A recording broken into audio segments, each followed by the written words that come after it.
Well, every month we come out to Jan McNeelan's house, and you always have great tips for us. So what do you want to tell us today?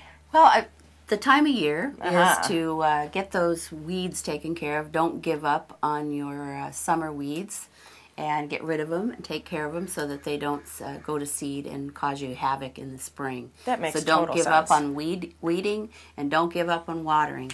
Especially if you live in a rainier area of the coast and you get a little more rain, that's fine. But in the drier parts, just make sure your plants are staying healthy until a rainy season starts. Yeah, it's that in-between time, so really Right. just be cognizant of it. And you just have this shining example of a I tomato. do, You are just I do. excellent. I'm not bragging or anything, but I Yeah. brought the scale out here. This is a Goliath tomato, and it's over a pound. It's almost a pound and a quarter. Oh my gosh, you could feed like a family of 4 on that. That's great. So I just had to show you that. And now what about this little eggplant here? Look at the flowers, but it is September. Well, these are the Japanese eggplant, the little ones that are actually small and they're like the shape of an egg. They're those little, are tasty. but they're not going to do anything in the garden now. So I brought some into the greenhouse to see if I could trick it into actually still producing. Depends on what kind of weather we have. So brought that in to see if we could stretch the season a little bit. It would be nice to have fresh, homegrown eggplant in the middle of the fall, winter. It would. Well, remember last spring that we did some leaf cuttings of some streptocarpus, and here's some of the ones that I already had. This is what they look like when they bloom.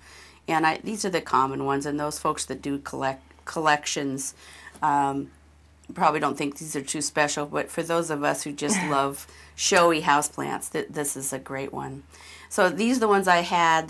I did also some leaf cuttings, and those leaf cuttings that we did on air in the spring, probably in May, are blooming. This is This is one of them, and it was just one leaf cutting, and now I have this new plant, and I have this gorgeous new streptocarpus from it. They're a relative of the African violet.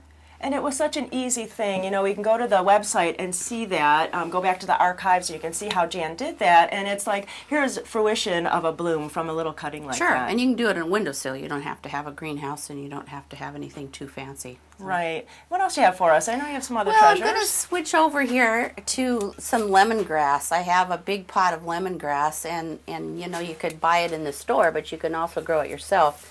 It's an annual. I'm going to cut some clear down here at the base. You know, I wish we had the ability to smell, because the fragrance is just lemons. I mean, I want to go have some Thai lemon chicken or something. Right. Well, this is how, get rid of this. This is what you peel off the green. You peel off that, and this is what you actually use. I could just take this now and chop it up, put it in some water, and boil it on the stove and have lemongrass tea, and it's easy to do and really good. Oh. This Friday, Kim Picorni is coming to fix us lemongrass chicken. So if it's good, we'll put the recipe. We'll put the recipe on the web, and we'll say Jan's lemongrass and Kim's chicken, and we'll see what it turns out to be. So tune into the website. We'll try to get it for you next week. Yep, we will. Well, we thank you so much. I know there's always these treasures here in this greenhouse, and as the weather changes, we'll probably be in here more than in the garden. So stay tuned for next month, and we'll be back with Jan. Thank you. Take care.